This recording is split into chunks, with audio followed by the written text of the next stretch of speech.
everyone, it's Emily and Jon Meyers from Write Better Together, and we have a special announcement. We are going to have a very special guest for our Christmas Eve episode. Oh, that must be why I'm ringing this bell like I'm at the Salvation Army. It doesn't sound like the Salvation Army. It does. We have a very special guest for our Christmas Eve, December 24th episode. Judy Go Wong, the author, the actress. You know her from Veep and House of Cards and so many other things. Her latest book is Lights, Camera, Action, Secrets to Master On-Camera Presence Like a Pro. She teaches you makeup. She teaches you presence, like how to... you think Emily and Jon Meyers have presence. She will teach you to have real presence on the camera. And we're so looking forward to her. We're honored that she's going to spend our Christmas Eve with us. And she's going to be talking about being a Christian creative in Hollywood, as well as why therapy is important this time of year. Yes. So we're very excited, and we hope you join us.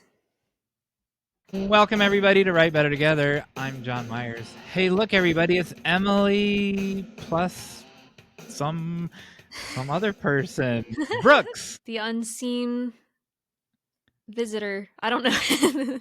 We already had one of your imaginary friends on as a guest, but now this is a real... We can't see her. We don't even know it's a her, but this is a real it is a person. It's a real person who's here, not an imaginary person. Are you gonna name this child Iki in honor of in honor of your imaginary friend? Anyway, I'm saying she. My friends, you're willing it into existence. My friends disagree with my right to say she, but too bad. And then they're like, hey, you can't declare what gender her baby is. I'm like, oh, I am. My sister-in-law calls the baby a he, so she's doing the same thing but opposite. So who has the stronger willpower? Me, I do. And then someone else said, I can't, like... You did not tell that baby to start kicking Emily. That is not... because I said I could interview the baby, and then the baby could kick once for yes and twice for no. You're like, don't tell that baby to kick Emily. 1 second, Jon has a question. I've seen them in the car before. A surprise guest. The maintenance guy spraying for bugs. If Jon, my husband, is the maintenance guy, which... you could say he's taken the week off and is getting the house like already 8 months or not 8 months, 7 months in advance. Wow, you can have 2 babies. He'll have the house so ready you can have one now and have one 8 months from now. Oh, now my dad's calling me. This is like an episode of Full House. Oh my goodness. Fuller House, fullest house. Anyway, I'll just have to tell him to wait. He'll call Jon and it'll be fine. Anyway. What are we talking about this week? Well, we have quite the list. Oh. So we thought it'd be fun to talk about our writing processes. And so today I'm going to be talking about my writing process for the most recent book that I wrote, but also how it compares to other projects I've done and what I've learned from it. Wow. So not necessarily telling you like this is how you should do it, but it's just my experience and how it worked for me. I finally get to know about this book that my writing partner has written that I've never read a single word of. I will send it to you. I've got some like prose things that I want to adjust, but the story is done. The story's done. But yeah. Before that, we're going to have listener responses as always. Yes. We're going to give you a call to action based on today's topic. Oh, I hope you got that ready. Nope, completely forgot about it, so we'll have to wing it. Ask the baby. Baby Brooks. Should the call to action be kick once for... Is it kicking time yet? Oh my goodness. No, not yet. We got more time for that. Continue. Then we're gonna have Hey Jon Meyers segment where I teach Jon Meyers something, and then we're gonna have a silly game where Jon Meyers plays a game that I have prepared for him. But first, how did we get out of our bubble? So, I went to the mailbox. That's not a story, Jon Meyers. We should have some merch that says, that's not a story. It was like the first episode when you were like, going to your mailbox is not a story. And then 2 or 3 times now you've started a story with going to your mailbox. but it's not a story. That's it's going to be on tote bags pretty So soon. is that it? That no, I something was in the mailbox, Oh, but it's not a story because there were no obstacle. Like I'm the protagonist, right? I had a goal to get the mail. I have to duck out of here, sing a song or something while I duck out. I'm not leaving. I'm just ducking out of camera. I hear Winnie tip taps. Winnie. I'm back. All right, what you got? Our friend Rachel Caldecott Oh, you got the um book. did an anxiety relieving adult coloring book, That's awesome. and it's beautiful. I'm flipping through it and not showing the camera, so people driving in the car at home, it's beautiful, and it's scenes of her small town in France, and Mm, but it's very intricate. Like here, like look how intricate. Like that will be so fun to do. That will be yeah. so fun to do that one, right? But they're all like that. But I wanted to show you the people. Let me find one with people. Oh, there's some beautiful cacti. This is so good, Rachel. So it just came, and I haven't reviewed it yet. So I'm gonna review it. I'll review it on the Amazon, and we'll put it a link to the show notes in the Amazon. Yes, But for look, sure. at see I those love people that that. she drew. I love that. They kind of look like this woman. They Ah, do. they look They like they they belong in the same family. they do. What do you think about that, It looks Emily? like the for listeners, the people she drew kind of looks like it's the same, like similar style as the woman on the front of our book cover. Yeah, and it took her 2 years to make that coloring book. She didn't know what our book cover was going to look like when she That's made that. funny. That Well, way to go. That looks so amazing. I love that. me too. How'd you get out of your bubble? Well, I don't remember. Oh, okay. For real, I like just forgot to prepare anything for this part. I went to the vet. You took your baby to the vet? What? That's the wrong doctor. You do need Oh, some I know what I was going to talk about. you need some I parenting know lessons I if you're know taking your baby to the vet. I know what I was going to talk about. Well, So, I wait, I want to uh distract you one more time before you tell your story. What, so we announced the baby last week, right? That you and your husband are having a baby, but then the baby is not visible. It's a week. Like I thought babies came in 1 week because the the 1 week one baby, week baby according book. to this book, I read this racy thing and it says I could get a baby in a week. You're Wasn't it telling like me I gotta wait supposedly till May?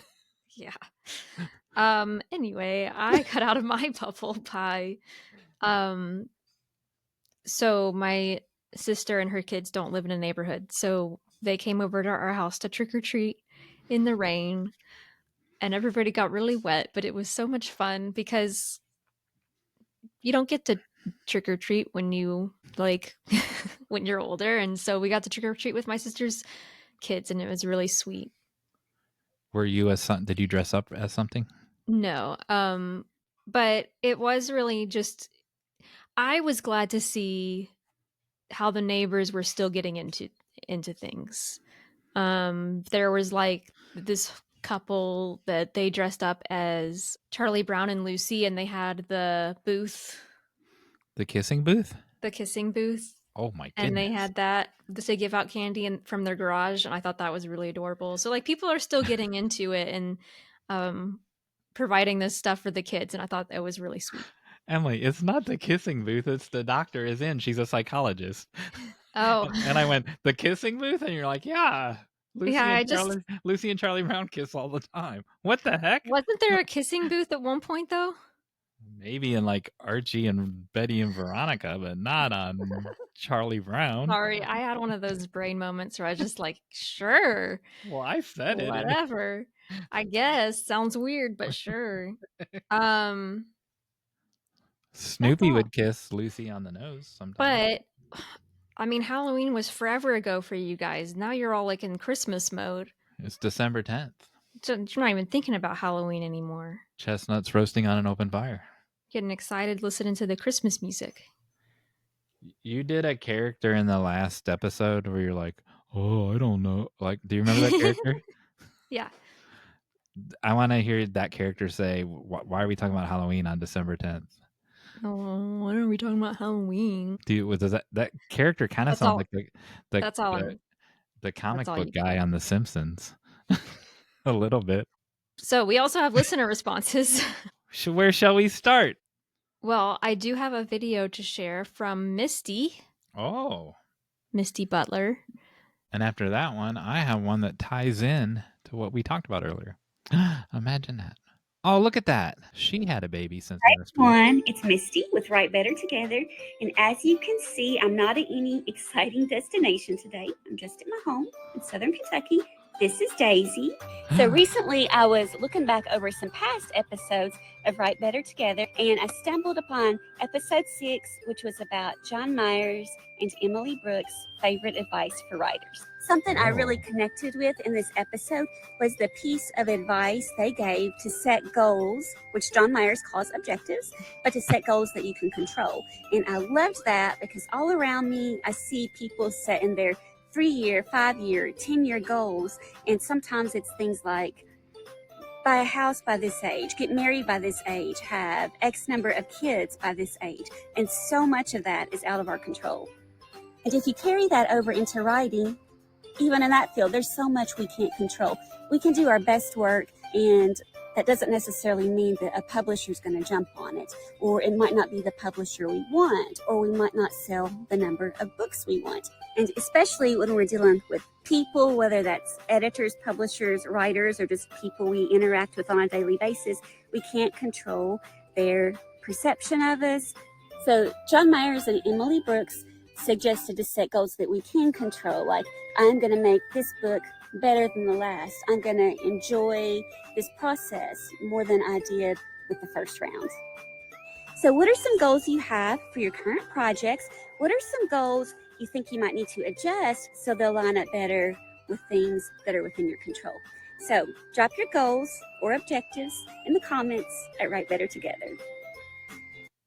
She has the biggest yard. I noticed she was wearing one of those bracelets. Yeah. From our episode, Trades of Hope. Yeah, from Trades of Hope, she showed us some bracelets that are probably still available on the website. I love that, and actually it ties in really well to today's topic. But first, well, did you have any other responses to that? And so I was talking to Lori Twitchell yesterday, and I kept using the word goals, and she was like aware of the same thing that Misty pointed out. Like, you don't use that word. I'm like, I know. I don't know why I'm using that word.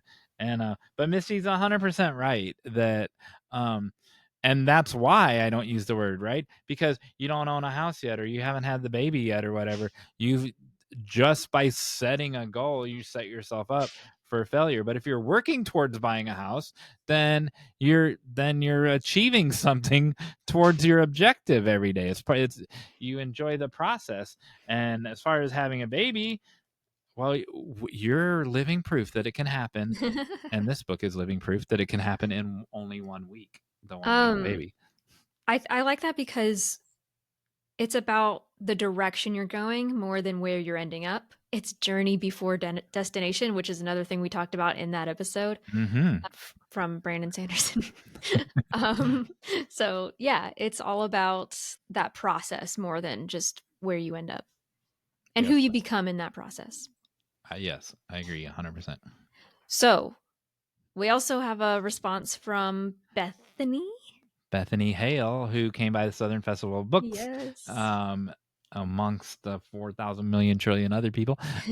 And she dropped a piece of flash fiction upon us. Yes. Into the flash fiction bucket based on the CoverGirl book, who we pointed out earlier that matches Rachel Caldicott's style in her coloring book. So everything's connected. Bethany didn't know when she wrote this story that it was going to match. It's like you planned it.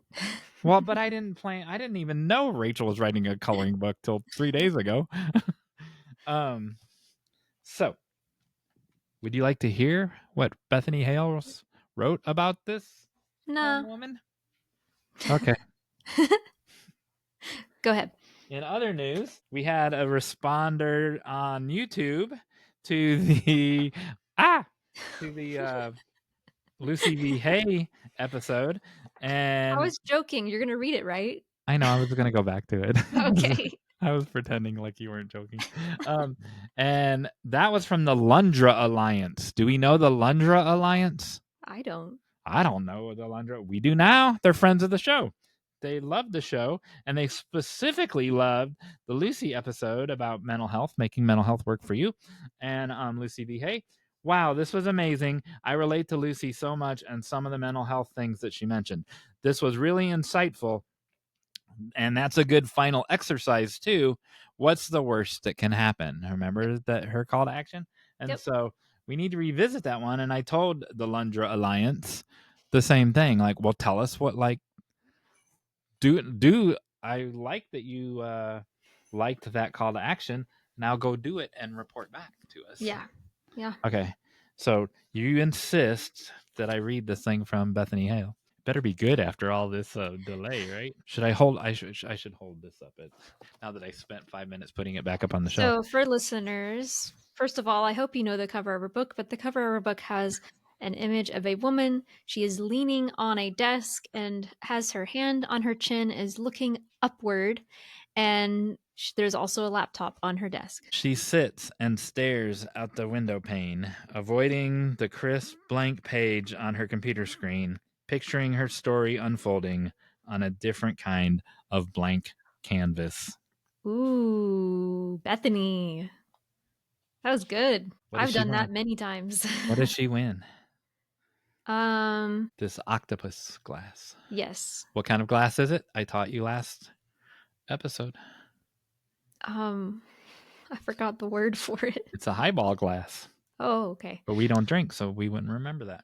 That's all the viewer responses I have. Now back to you, Emily.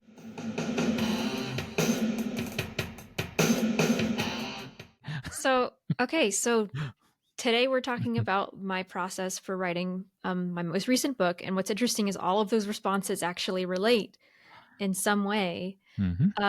So I was okay. So here's my process, or the journey that I went on is I started writing when I was young. I wrote and rewrote a novel from like 12 to 16 that was a fantasy novel that I didn't really plan a lot for that one. Or sorry, I didn't outline. I didn't have a formula or anything. I just would do exactly what Bethany was talking about. I wouldn't even look at the page when I was brainstorming. I would go out on my back swing because we had like a swing set and swing and imagine things in the story, and then I would sit down and write it. Now I'm such an outliner, that's crazy to me, but it was a very simple storyline. And same thing with my second book that I wrote as a teenager, which was a inspirational romance. And I also didn't outline that one, but I do remember like thinking through it. Then I stopped writing novels because I went to college and learned how to write short stories. When I was in grad school, I decided that I wanted to write fantasy again. I like the imaginative elements of fantasy, so I wrote a fantasy novel for my thesis.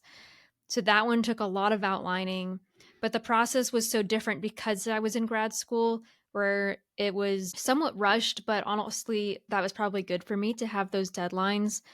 I think I ended up turning out a 60,000 word book and then later turned it into a 120,000 word book. So what I actually gave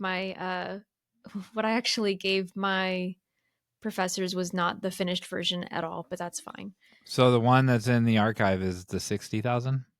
Yes. Wow. And for some reason, people are downloading that, and I don't know why. I'm not. I haven't seen a word. I don't want anybody to read it. It's not the full version. Is it a full story? It is full. It is a complete story. It's just that I really fleshed it out more. It's not the story. It's a story. It's the same premise, same like trajectory. Just I added a lot of characterization, and so a lot of times my initial drafts don't have as much character depth, and then when I go back and revise them, I add a lot of that. That's not something that I prefer. It just sometimes happens. And then the world building, I spent a lot more time describing things in the final version. So yeah, because it was also my first fantasy novel that I'd written since being a kid, and it just takes a lot more to develop the setting and everything that I ended up just adding a lot more to it. So then I wrote a middle grade novel. I'm just going through, these are the different processes that I've done. The middle grade novel, I decided that I would not have an outline and I would just wing it. And that did not go well because in my case, I feel like I needed direction. And sometimes like I thought that I could write up to a certain point, and then basically what I did was I wrote up to a certain point and then outlined the rest. But then I couldn't settle on what I actually wanted the story to be, and so I ended up rewriting it and like not completely rewriting it, but like changing, doing major changes, and then finally was just like, I don't know what I want this story to be. It was never really fully realized to begin with, and so I just stopped working on it. And then I got to the one that I wrote a couple. The most recent one I wrote, I think I started writing it in 2022. No, yes, yeah, I think 2022. And what got me going was actually I was feeling very discouraged. I was feeling like I don't know where to start or what to write or why I'm writing. Like I may never ever get published. And then I was inspired by exactly the tips that Misty just mentioned about journey before destination, having these objectives that are in your control rather than outside of your control. And I was like, what I'm going to do is I'm not going to look into the publishing industry. I'm not going to do research on agents. I'm not going to do anything while I write this novel. I'm going to write a novel that is fun for me to write, that I enjoy writing, and I'm just going to have fun being a writer. And that's what I needed. I don't want to just hog this conversation, so feel free to like jump in at any point if you're like, "Oh yeah, I do this thing." Has anything related to you so far? Yeah, but I was waiting. I was waiting for a break. Like you're not. It's not. You're not hogging it. It's you're telling your story. I can't add to you telling your story about your process. Um, is this what? And this my first question, which Yeah. you're going to answer later, I imagine. Is this the thing that you pitched at WriterCon? Yes. Okay, and then my so that's my for later question when you get to the end of the process. At the beginning of the process, where did the initial spark of the idea come from? So, multiple things. That's a good question. That's what we do here. I have a notebook where I've written down a bunch of ideas, and so I was scouring the notebook and looking for things to combine. So a lot of times if an idea isn't sticking, it's like, well, how can I combine it to this other idea I had and maybe together they work. So I was watching a documentary like for years ago. And it's like was so long ago that I can't even remember what animal it was, but I think it was like penguins or fish. Maybe it was fish that had to, oh, I think it was fish that lived near, it wasn't octopi, octopuses.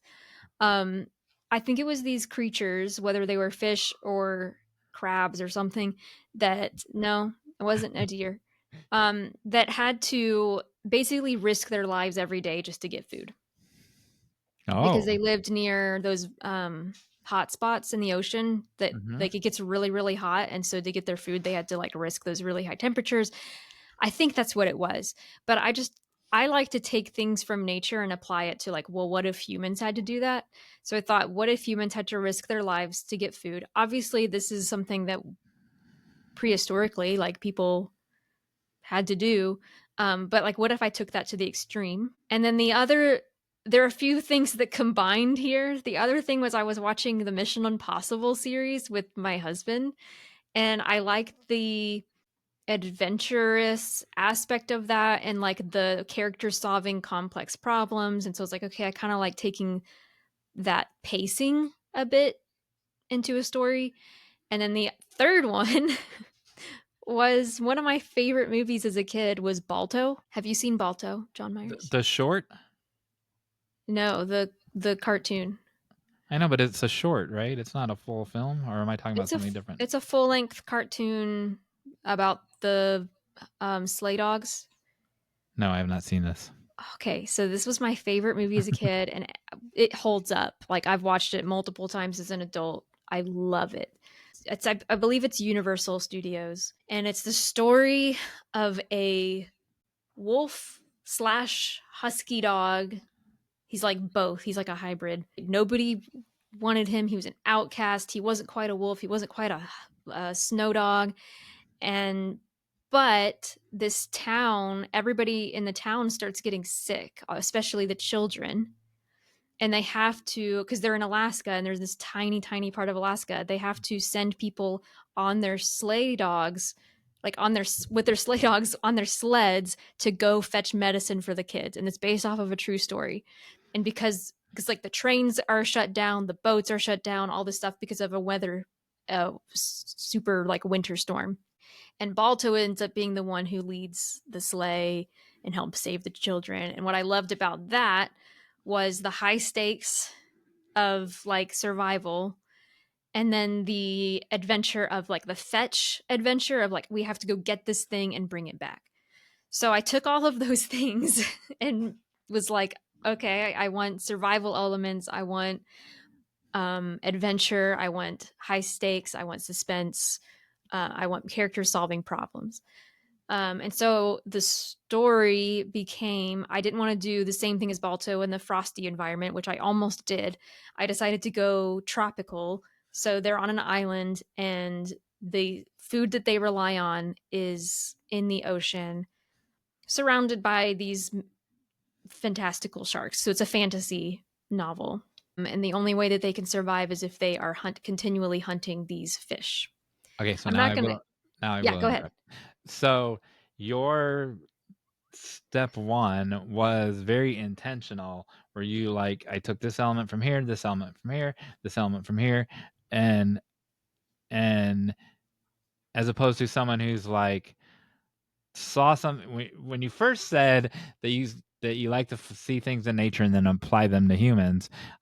I thought that you were going to go down the road of what if, because a lot of people's stories start with what if Yeah, uh, that's uh, that's a human did the same thing as a magpie, a bird or whatever. And then, but in your case, there was a little bit of what if, but then it was intentional. I want these 8 aspects or these 8 elements. And it sounds like you had a list even to make sure that you had the. sort of like yeah, I don't think I ever wrote it down. It was just like these were the things that were inspiring me at the moment, and like I was trying to think of what sounds fun for me to write right now. And I also the other element was I wanted it to be a somewhat simple plot because the other stories I had written had a lot of like intrigue and complex backstory and all this stuff, and I really wanted to write something that I don't know that simple's the word, but something that wasn't so complicated where it's the characters have to do this thing, like that's a story. So And the goal is simple, the but goal is the yeah, obstacles are not simple at all. right, but there's not like multiple layers to it necessarily. There is some mystery involved, there's some problem solving involved, there's a lot of like we don't know why this and this, and it would be really good if we could figure that out. Like for instance, they don't know why they need this food. Who's they? The characters, They don't know the why they need the a people, specific food. right. Got it. They know that they will die if they don't have this specific fish. So I'm trying to think what the next part was because so I knew that I wanted them to go on a journey. I will say, I think I started writing a little bit just to get into the world before I outlined the whole thing in detail. Like I had a vague outline, but then it was once I started like writing, because I sometimes come up with better ideas as I'm writing. So I started writing a little bit and then fleshed out the outline, which was very simple at first. I ended up re outlining it later and making it more complex. By And, that, I mean adding more like character growth and elements. this part was happening in grad school at the same time. No, no, no, no, no, no. This was in 2022. Oh, okay. This is before grad school. No, This is after grad No, school. I graduated grad school. This is after grad school. Sorry. I graduated in 2019. No, I know. Okay. I meant to say it was after grad school, and Yeah. before it Oh. came out. So, but this is the same book. No. No, no, this is a brand new book that I started writing in 2022. Okay. Sorry. I only mentioned the other one just to show how my process has changed. I got it. Yeah. Okay. So Sorry. you're fine. You're fine. Continue. Yeah.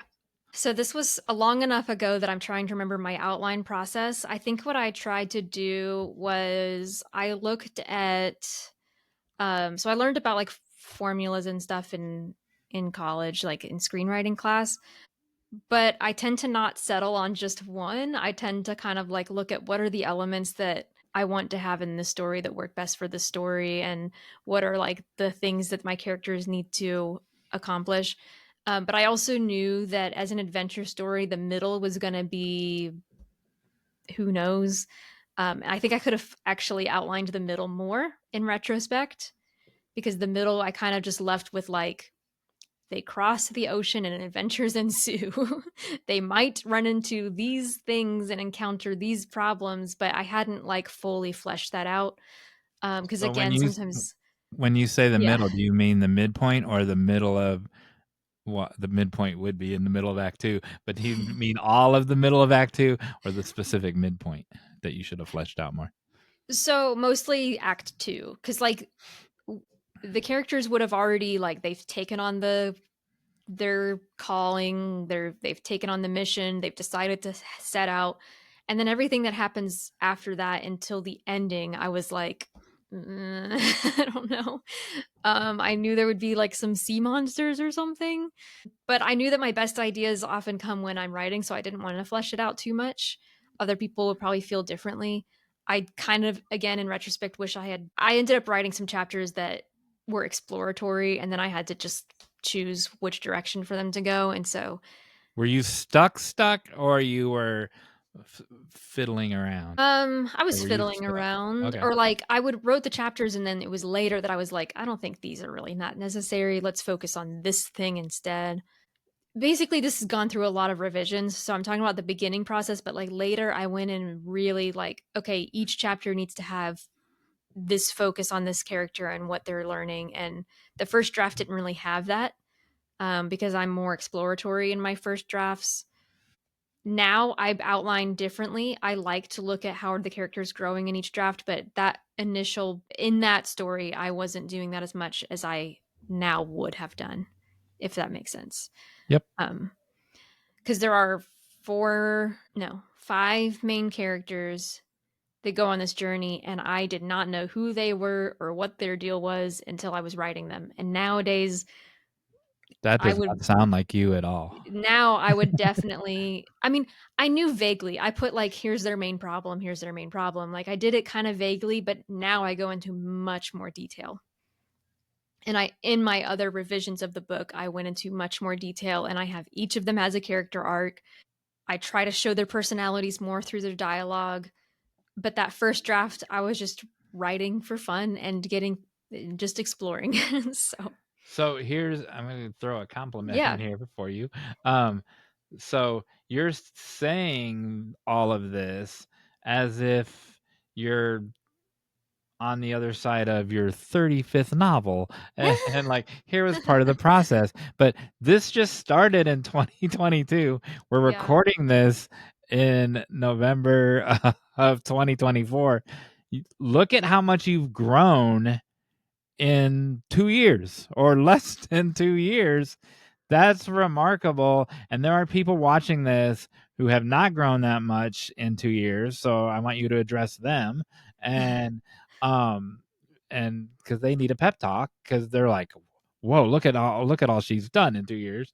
And then I want your response to, dude, that you are saying things. I mean, we don't know what we don't know yet, right? But you are saying things that when I listen to some guy who's on his 10th novel or whatever, oh, I discovered this while writing novel number 11. Well, you're saying that you've already discovered it on what is potential Four, or novel five, number 4. five. Yeah, or novel number 5, and you learned it all in the last 2 years. Speak on that. So get feedback, really. I tend to just in my experience, my first drafts tend to be just a bit like skinny, like a little bit bony, and then I flesh them out. And what I kind of have learned from that experience is I like to outline more now. The novel that I'm working on now is like way more heavily outlined, although I haven't finished the outline because I made a really complicated story. Which is why I like this other book, this book that we're talking about now. I needed to write a simpler story because it made it just a lot more fun. Anyway, part of it was I read more books on storytelling. I got feedback. I actually ended up paying for some feedback from a woman who was helping me with my query and helping me with my first page and stuff like that. And she like helped me transform. She was the one just by reading the first page and the outline and the synopsis was able to point out the problems in my story Yeah, and you tell talked me about that that in a yeah, previous episode. yes. And she told me that the characters needed to be fleshed out more in their motivations. And so that's where the more recent drafts I've gone in and really fleshed out every single character. So I learned how to do that. And she was the one who recommended the science of storytelling, which really helped me to do that, which is why I recommend it all the time now. So you said books, you said the writing coach, your version of Dr. Cindy, whoever your person was, and then how did grad school help you? Because this is all post grad school.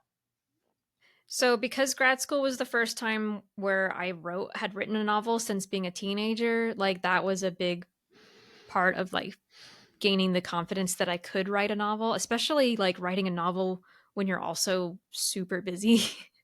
um so confidence in that. I learned a lot about prose in grad school and my particular quirks that now when I'm writing, I still catch myself doing them and hear the feedback of other like peers or my professor in my head.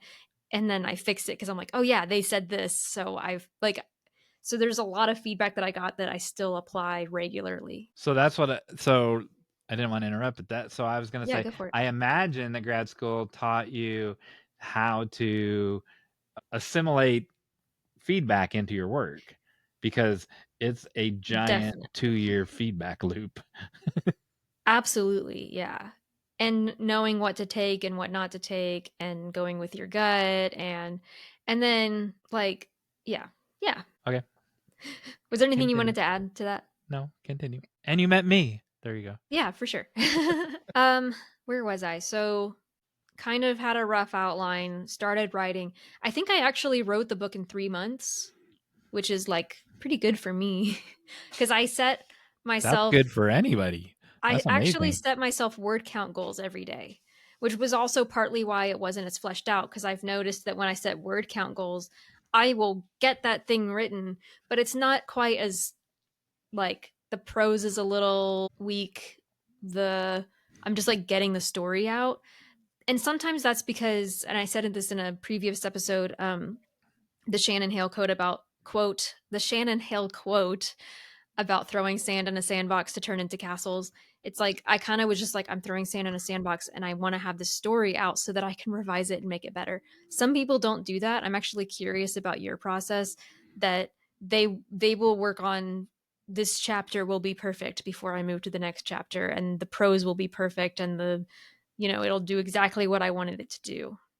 Well, we'll talk about when we talk about my process in a future Yeah. episode. But no, so I don't write in order, first of all, so I can't Yeah. have the thing where I got to get this chapter right before I go on to the next one. But the outline does all the heavy lifting and does all the furniture moving. And so when I'm actually writing the screenplay, or even with my novel that's not finished, the writing part is just fun because all the Yeah. work's done in the outline for me. Will we have Matthew on before or after this episode comes out? Do you remember? No, I don't remember. I think it's Well, no. I think it's. I'm 99% sure it's before, but I okay. don't. I would not Because swear. Matthew has a really interesting process that he calls like the 7-layer Oh, story. he told me. It So it's similar to mine. I mean, it's not the same as mine, but it's yeah. similar to mine. So we'll talk about that on that episode because I think it's Sure. a really interesting way to do it. Everybody's different. Again, this isn't supposed to be prescriptive. It's just like this is how I do it. I think and my process changes every time. Like sometimes I am more about just going to get through this so that I can revise it later and sometimes I am a bit more I drill down into this chapter has to be perfect.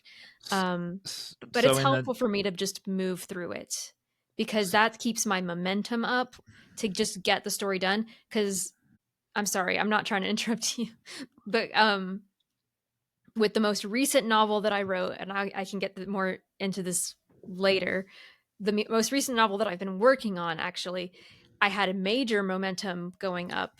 I wrote about 30,000 words, I think. And then I got stuck because I started overthinking it. Whereas this other novel, because I had that word count goal, actually, I got stuck because I had horrible eye strain and had to take a couple months off or a month off. And then it was Christmas and, uh, but this one I had the word count goal and I wanted to finish it before the end of the summer. And that actually really helped me just to get it all out. And again, it took several revisions to get it to where it is now, but at least I had that momentum to get through that first draft. And I think that's super important for me. So you kind of answered what I was going to ask you, but so you have to keep the forward momentum Yeah. going. And you said you gave yourself a daily word count. Yeah. Was that every day for the 3 months? Yeah. And did you write every day during that 3 months? No. And do you know where I'm going with this? Well, no. In the previous episode, 7 days ago, you made a commitment to write every day and you were going to report back to us. Yeah. And I was supposed to ask you about that in host chat and I didn't. So I'm going to ask you now, how'd you do? So the timeline on this is funny because it's for us, it's only been a week. Right. And it's a Well, month and so a one, half I for don't the write on viewers. Sundays, and I forgot to mention that. I will write Oh, on yeah. Sundays if I feel like it, but I will not obligatorily write on Sundays. So I wrote every day, and it was really Yay. good. Good job. Well, except for yesterday. And I am ashamed. I had a really You rough should be. How terrible. Yeah, you get, get that baby out here. I need a different co-host. How dare you skip a day? I mean, come on. That I was really good because you weren't doing what you wanted to be doing, and now you did 6 out of 7 or 5 out of 7 if you yeah, count no, it Sunday. really did help. I actually started working on the other novel, which I really want to work on, but I've just been really stuck. So it's been hard for me to motivate myself. I worked on my blog. My family had a spooky story Halloween contest. And you won that. It wasn't actually a contest. We just shared spooky. It was a 2-sentence story contest. So my family, we all wrote 2-sentence stories. So I did that. Wow. And so that was fun. So it was really good. Yesterday was just a off day of I don't know if it's pregnancy brain or what, but it was just like I could not focus on anything and I had all this grading to do and so So when you got stuck, or you're it's on the new one, so you're still in the outline process. I did it was just like I was just challenging myself to write as much as I possibly could when I did this book. And what worked with the last book, the one that we've been talking about, that didn't work with this current one, is the current one is really complex.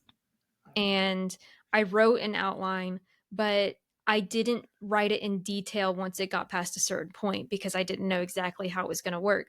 With the other story, I could get away with that because it was, well, there's going to be some monsters or something. Whereas the other one is there's a lot more intrigue and governmental things that I was like, I'm going to need more time on that. And so I just got stuck with that where I know what I want my characters to do, but I don't know how they're going to do it. The world is much more complex. I think I've just taken on a really big challenge and it's it's been difficult for me to get back into it. So that's why I've taken a break and have been writing some short stories instead, and really focusing on my blog. And we wrote a book. So it's not like I'm not writing, but I had to set that one aside for a little bit and figure out what it needs to be. So, can I give you what I do when I get stuck? Yes, It's please. it's super short and super easy. So I don't get stuck writing the book. That's why I asked if you got stuck during the outline or not, because I already have every problem solved during the Yeah. outline. Now it might take a while. I don't want to paint a picture that it's easy. And William Martell does that too. He is also like I am in that we write a log line first, and the log line needs to be bulletproof before we continue. Now, Yeah. the log line that you might use to pitch your script 2 years from now, that might be a little bit different because your stuff changed during the process. But again, it's like your outline. You wrote it, you're allowed to change it, right? Yeah. But it doesn't change that much if it's your bulletproof story right there in 2 lines. It doesn't change that much. And I know some people disagree with that and some people don't do it that way, but it keeps you on focus. So if I am stuck and I have 14, 16 characters, but if I'm stuck and I know which characters have to be in this next scene, and in my case it is a scene, not a passage, because it's a screenplay. um, I will take those people, the next people that have to be there, the next characters, and put them in the most craziest, outlandish, nonsensical situation that's still within that story world, but like just crazy, like whatever you like, the most far-fetched, there's no way it could ever happen. And then you see how they respond to this turned up to 11 impetus, and 9 times out of 10 there's something in there that comes back to earth, it gets grounded again back in the story. And sometimes it's the exact same scene, only the weird whatever thing that happened, the impetus isn't there, but they're saying and doing the same things to something more normal and grounded in their story world. Yeah. Just give them the craziest thing that would never happen. And Yeah. every once in a while you'll surprise yourself and be like, oh, I can see how this could happen. Yeah. That skeleton could come to life. That is really good advice. One of the problems is, you know how you said you write things out of order? I've Yeah. written this book somewhat out of order. And also I haven't finished going through so like the parts that I have outlined in detail, I haven't even written all of that yet because I got overwhelmed that I hadn't finished outlining the more complex parts and was like, that's going to affect the rest of this. And so I just need to go through and solve all the problems. Like you said, like really dig into the outline more, flesh out exactly what's going to happen. The other thing that I forgot about until just now, the book that we've been talking about, I should just call it's I've been calling it The Last Divers of Omera. This current one is called Conjuring Laurel. It's Conjuring, Oh. so uh it's very different from from The Last Divers of Omera. So The Last Divers of Omera, I did not have a single person look at that book while I was writing it. Conjuring So Laurel, I had my writing group read the first chapter, and while they liked a lot of it, they also found it incredibly confusing. And the whole premise of not the whole premise, but a huge part of that book is that there are multiple timelines. And when I realized that's not clear, I was like, do I need to change the whole concept of this book? So I realized that I struggle personally if I get feedback early on in a project to continue that project without feeling like I have to fix everything. So it's hmm. actually better for me often to go ahead and just write the thing and then get the feedback. So, first of all, you said discovering Laurel. You don't even know this, but my last 3 Conjuring screen Laurel. or sorry. Well, I'm actually stole a word out of what I'm about ready to say. Oh, So, my last 3 screenplays were Meeting Alexander, Writing Aristotle, and Discovering Caroline. So I started with gerunds on all of them. that's funny. And so I love it. it rubbed off on you apparently, and you didn't even know. So it's funny that you said that, because so we know an award-winning, big-time published author, and when she turned in her first draft, her agent gave her notes, and she just turned those notes in October, and we're filming this in November. And the feedback that she got on the first one were just loose odds and end notes, right? The feedback she got from the October draft was, we focus grouped it because that's what this, I'm not going to name the publisher, but that's what the publisher does. And this story was supposed to start on page 154.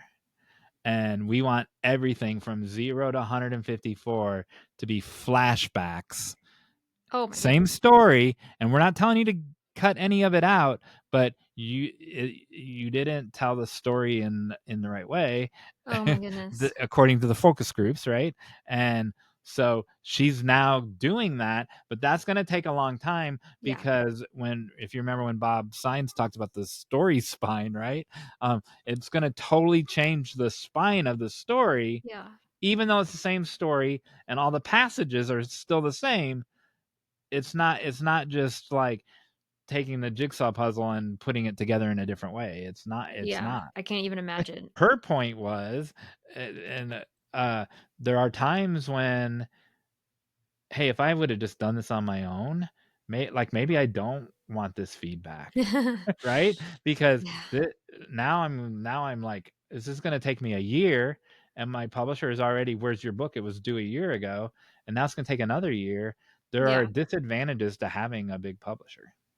Sure. So continue. I think for me, it's like I would either want, just looking forward, I would either want to only send an outline, like before I write, send the outline and have the outline workshopped so I can make sure that's perfect before I start, or just wait until the whole book is done before I ask for feedback. Because it's, and also the times when I've gotten feedback after somebody has read the whole novel is often better than the feedback I get chapter by chapter. The chapter by chapter stuff is really good for like prose and does this make sense and would this character do this thing, that kind of stuff. But sometimes if the readers haven't read the whole thing and they don't know the context, then they might lose something along the way or convince you to do something that you're like, well, I didn't do that. You should keep reading, So that's just been my feeling, is for my momentum to keep going forward. The Last Divers of Omera, I can't even say the title of my book. That book was the best process for drafting that I've ever experienced, because I sat down every day and I wrote it and I kept it in my mind and I had fun. It was the most fun I've had writing because it was journey before destination. Now, just a few other little things. One, I did change the outline where I actually ended up changing.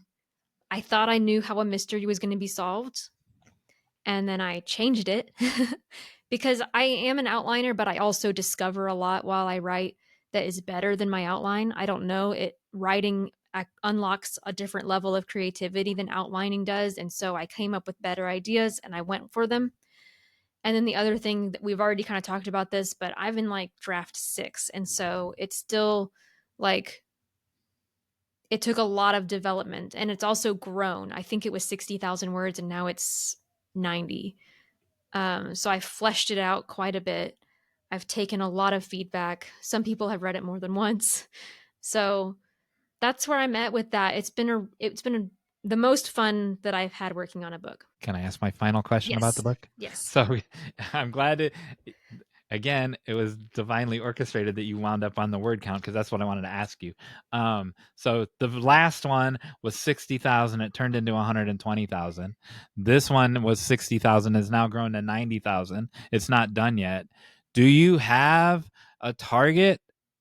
And then, or are you making it just as large as the story? This is a 2-part question, so that's part one. Like, when you get to 90,000, is it done, or is just as large as the story needs to be? That's part one. So on my other one that was 120, I had some feedback from agents that said this is too long for this, especially for a debut author. So for this one, it's YA, and so I wanted it to be between 60 and 90. Because that's what the industry does. Yeah. But also, thankfully, the story itself is pretty contained. Now, I did make a major change where I forgot to mention this. I talked to an agent about the story and I said, okay, right now the story's ending on a cliffhanger. Literally. It's the most literal cliffhanger you can possibly get. Let me guess, it involves a cliff? You might be right about that.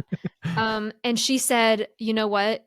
You're going to have a much better time selling this if it's a complete novel. And I agreed with her. And so I ended up adding the whole ending, leaving room for a sequel, but I closed it up. And I'm really glad that I did. I think it's a much stronger novel the way that it is. That added a lot of words, but thankfully the story itself is contained enough that I didn't feel like I was restricting myself in any way to keep it at that word count. And I agree with that advice. Stories need to end, and we'll talk about that on our webinar that we did 3 weeks ago. The hardest thing is that to me, it ended the character arc. And so adding more was just like the character had the arc, and I really wanted him to be in a situation in the next book. And now he's not going to be in that situation, which means the next book has to be completely different from what I originally planned. So it was a difficult part, but it was also completely necessary. And now I look back and I'm like, yes, it was 100% the right decision. Well, because I know how you feel about spoilers, I will avoid spoilers, but this person can have a different arc, can have a new arc if they still exist. I'm not gonna go any further than that. But it just means that they can't do the thing that I wanted them to do in the next book. Oh, well. I had to speed up the second book arc. Okay, so part 2 of my word count question is, you kind of answered it. So it was both, that it was industry driven. It needs to be between 60 and 90. Don't yawn at my fascinating I'm question. sorry, it's afternoon. I get sleepy. So it's kind of industry driven, but it was story driven because she made you add the ending onto it. So my novel is going to be this exact same size. I was trying to Google it, and but this is my favorite novel, Trout Fishing in America. It is a novel. You are not allowed to call it a novella. It says right there on the cover, it says a novel by Richard Brautigan, and it is 28,000 some words, and it's exactly 174 pages. I just gave false information. It was exactly 182 pages. So my novel is going to be exactly 182 pages. So as we talk about between us a lot, the cereal box is containing the content, and I knew I wanted it this size because I want women to be able to put it in their purses, or men if they carry purses, and I want people to be able to put it in their back jeans pocket. And so the box dictated the size of the story. Yeah. In your case, the industry and the story dictated the size of the eventual book. Yeah. Were there any considerations beyond that? I think, you know how I said I had word count goals? Yeah. My goal was to write 60,000 words in a certain amount of time. And then I knew that I am an underwriter, and so that I would make it longer after that. Oh. That was my only consideration. This was interesting. Well, this helped me. I hope it helped our listeners. It helped me. Interesting. Well, that's good. It's cool to know someone's process. Yeah, I learned a lot. It was so much, just the smoothest. I want to sit down and write a book in this exact same way because it was just so smooth. And now you're going to hand it to me through the fax machine. Here you go. Is that you handing me a thumb drive or something? Yeah. Nope, I want to print it out with holes in it. Well, thanks for listening to my process. And I'm not the only person that listened. Baby Brooks listened as well. I don't think they can hear yet. Oh, they can. This baby can. This is a special baby. She can. You know who else is listening? God. Well, you know who else here is listening? Winnie. Yeah. She's been snoring next to me. Aw.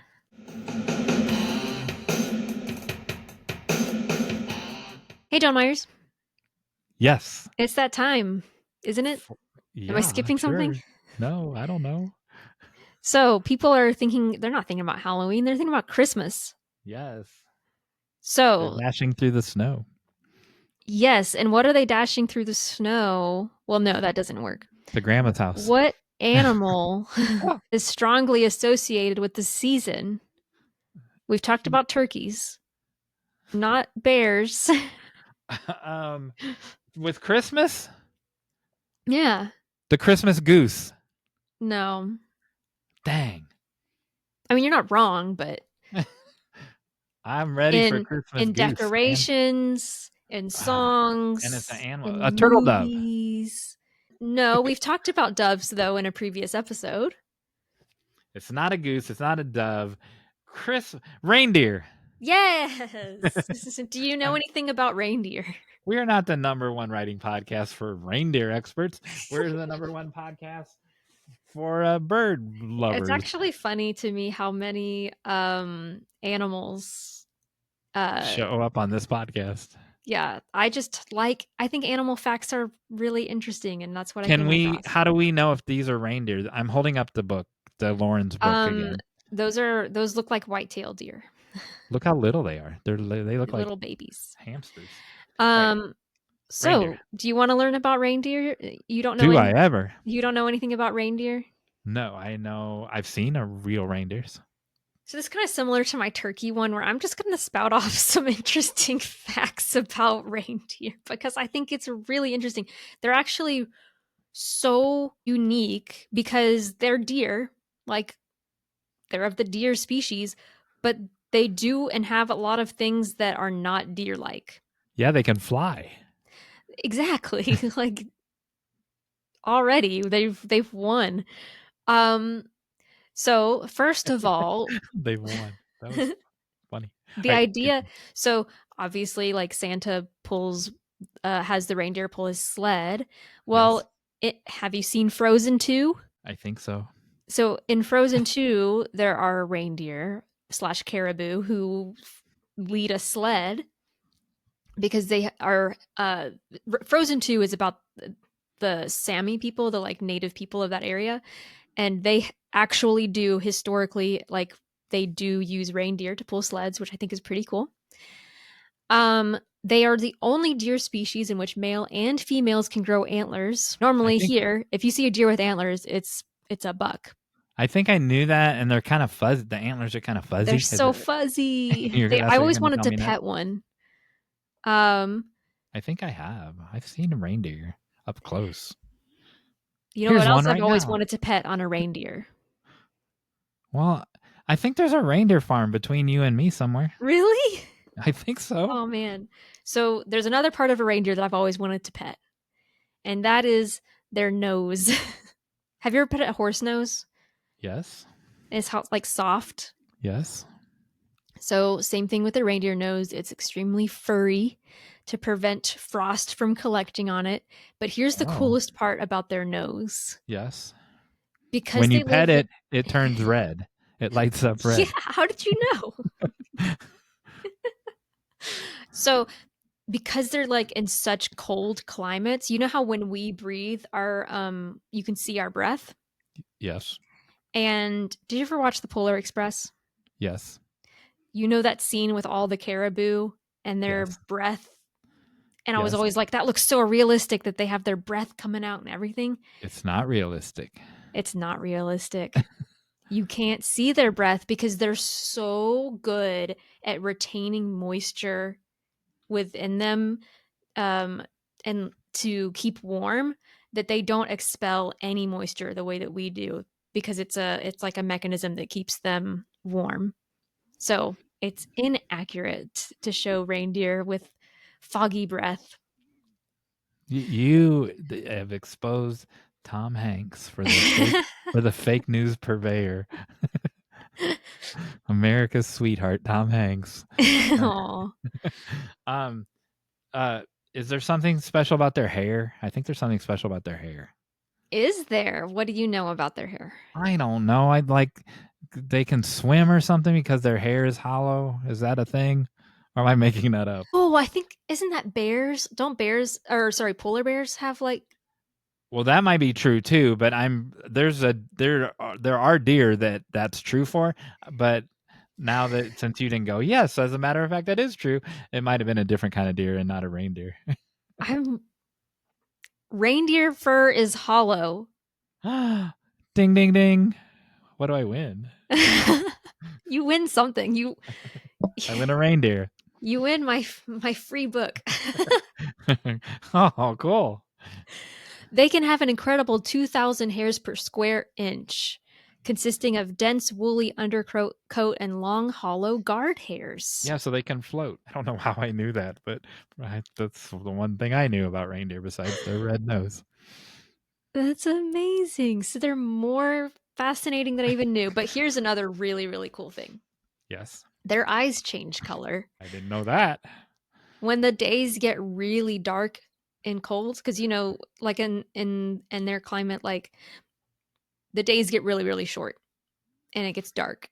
So their eyes actually change to be like a brighter blue color so that they can take in more light. I am 99% sure that there is a reindeer farm between me and you, and in my undisclosed location, they brought a reindeer out like to the Christmas parade or something for people to meet.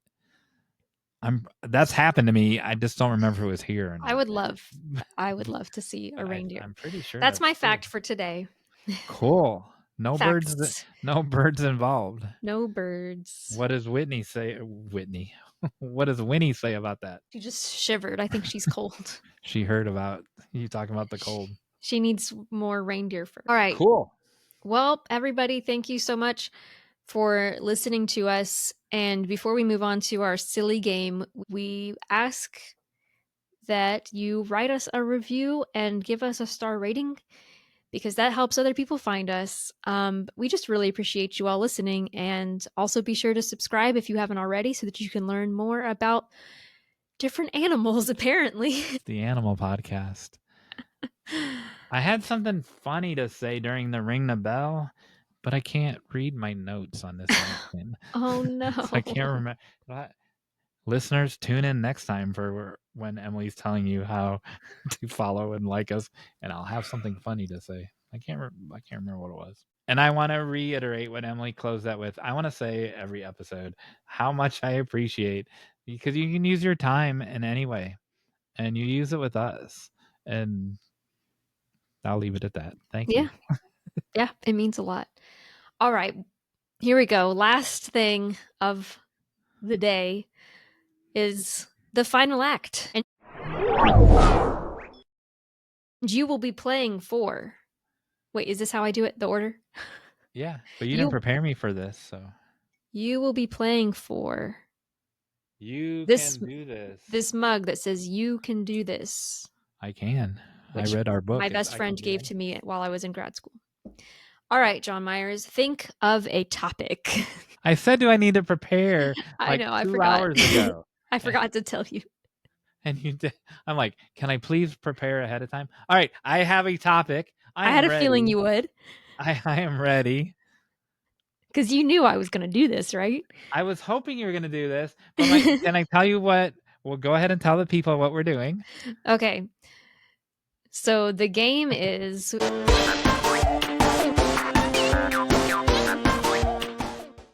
Wiki-How-Do-You-Do-That, Jon Meyers. Oh, you're turning the tables on me. Oh, good. If you listened to our episode called I'm a Writer, but you got to see me play this game, and it was so fun that we decided to do it again. But I forgot to tell Jon Meyers to prepare a topic. Yeah, and I even asked at the beginning, quit whining, Jon Meyers. So my I was going to say it. I just forgot. We got caught up in talking about the baby. So the reason that I knew that this episode's December 10th is because my topic was going to be, how do you repair when you ruin the Thanksgiving gravy? Like it was going to be Thanksgiving gravy repair. I know. And just in case you ever pulled this game on me, but it's December 10th. So viewers at home, listeners at home, you're on your own. You've already ruined the Thanksgiving gravy, and you've already either fixed it or went without it. So today I will be explaining to these people with the assistance of these slides, what do you do if you ruin the Christmas goose?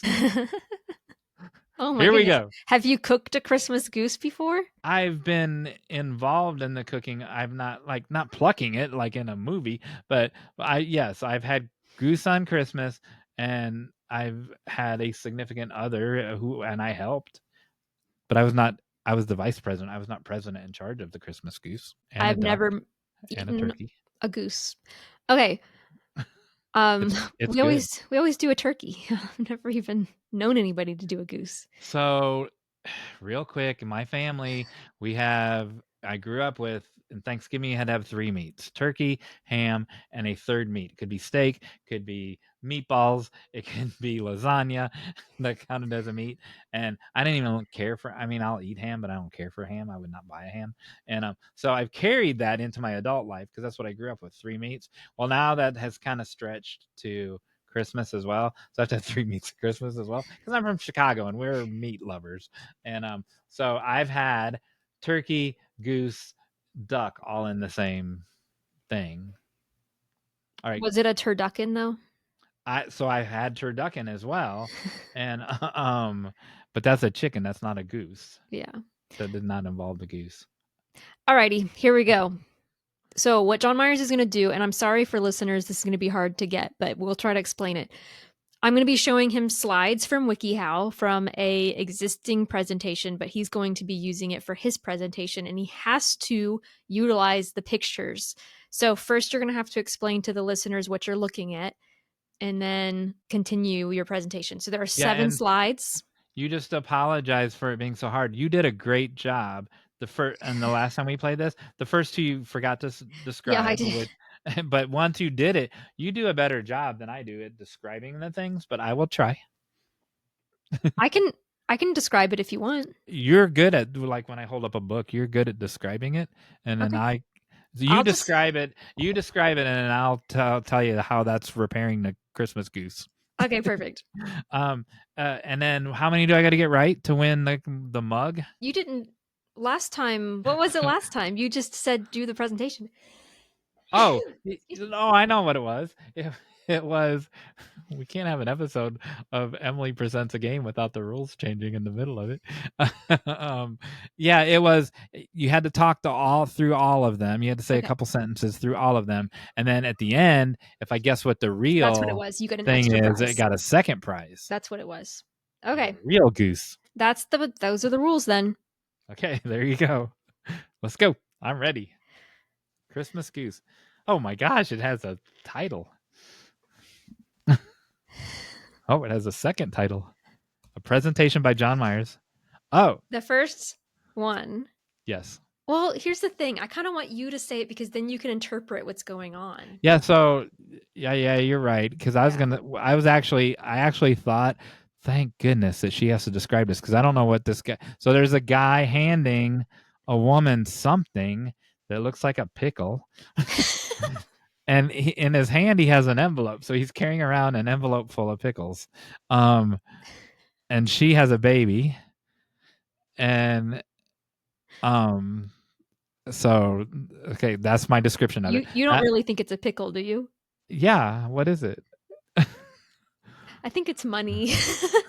Oh, okay. I'll give you that. Okay. So he pulled out money out of an envelope and he's handing it to a woman with a baby and they're on a sidewalk. It looks like at a university or downtown somewhere. All right. So he's saying, well, young woman with a baby, I heard about your debacle that you had cooking the Christmas goose and it fell on the floor. So I want you to take this money or this pickle and run down to the corner market and buy the biggest Christmas goose in the window.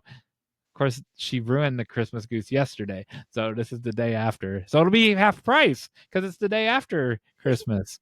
It's Boxing Day. Okay, there you go. That's what's happening there.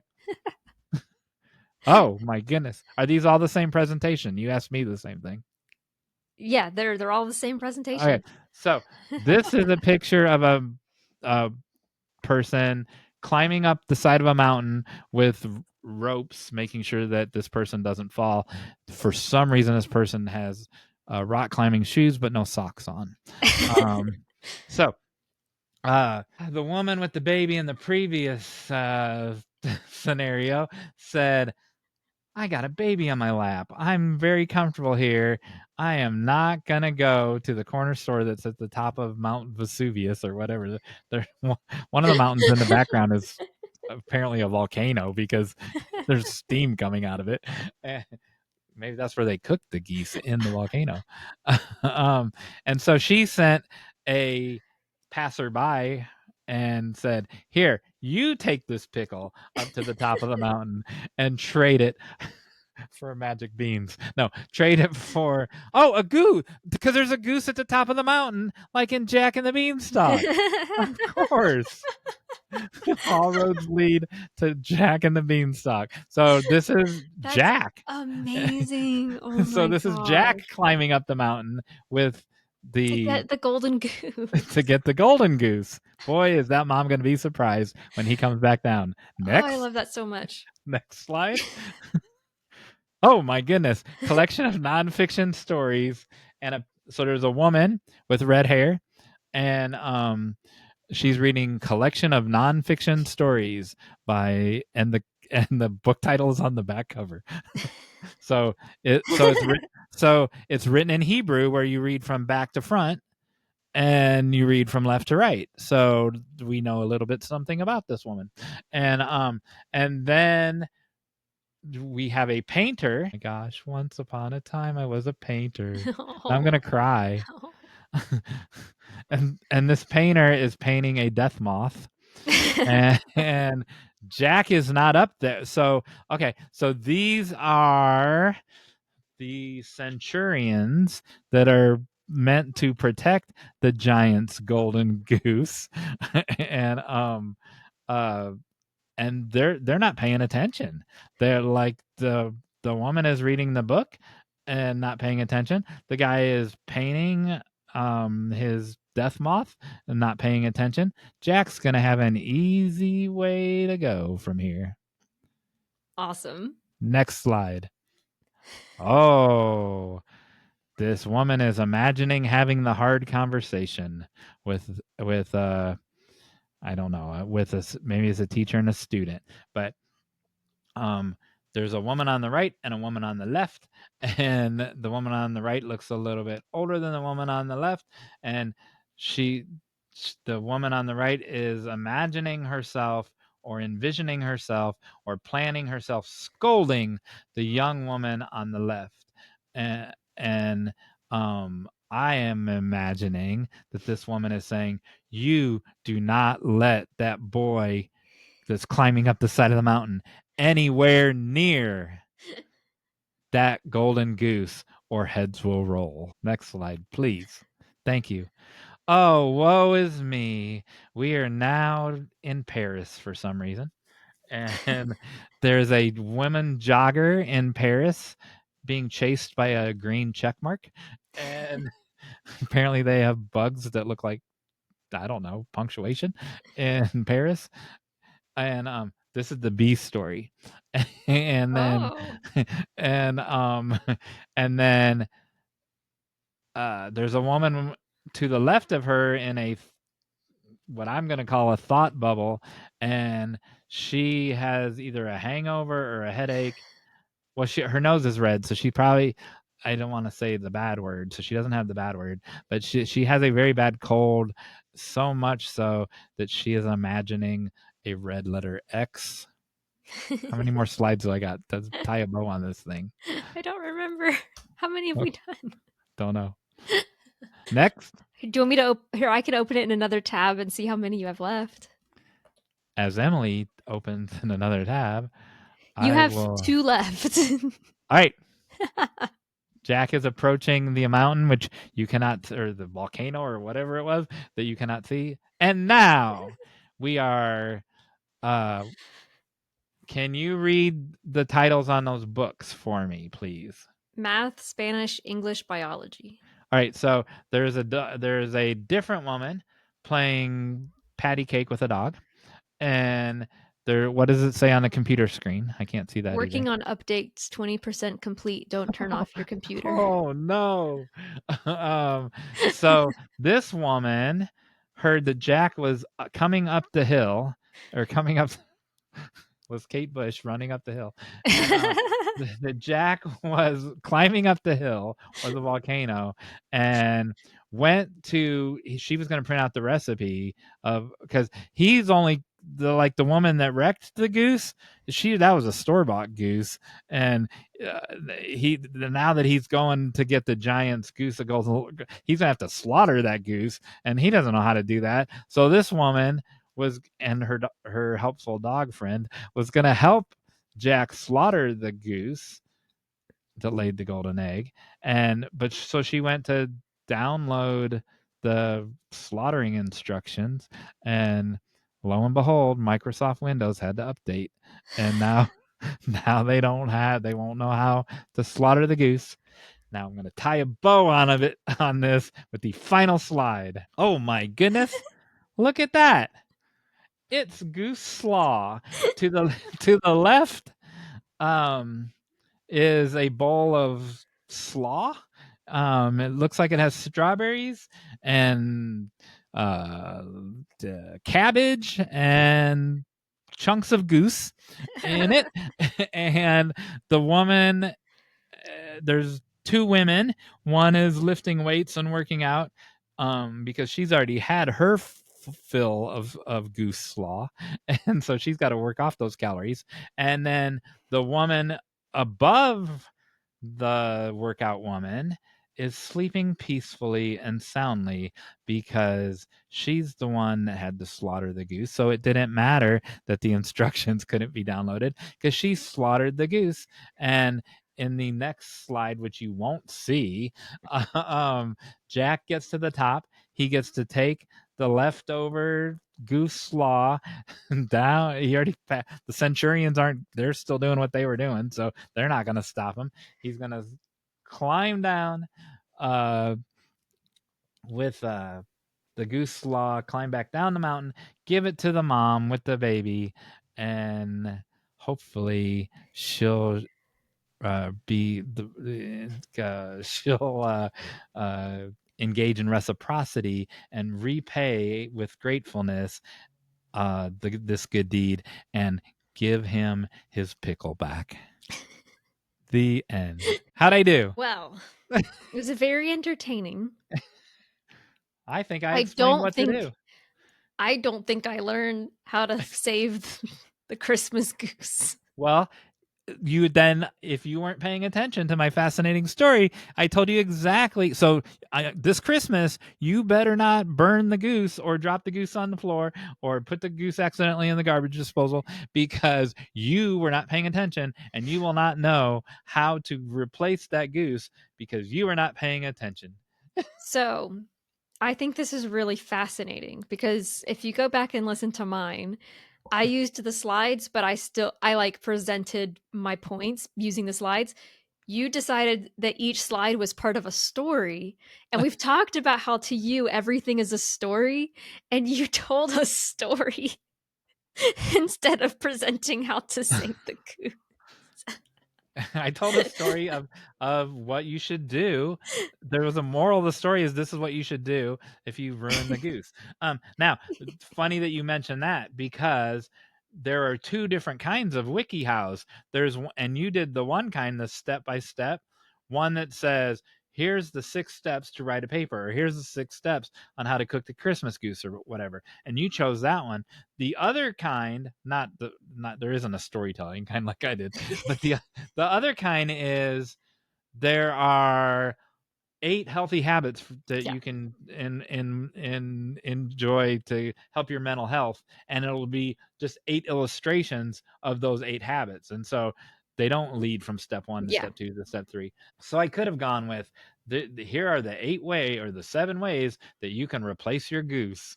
Yeah, But I yeah. didn't. I told a story instead. All right. Well, So now, okay. go ahead. So because it was so entertaining, Yes. especially because Jack got the goose from the Yes. mountain, you get the you can do this Yay. mug. Yes. But in Yeah. order to get Oh, I get the. this flash drive that's in this little pocket I literally thought that was a floppy disk, and I was like, with "How old are everything I you?" own, um, everything I've Oh, ever written. is your novel on there? Yeah, I think, yeah, an older draft of it. Oh, so I Um, do get to read the novel. can you guess what the presentation was originally for?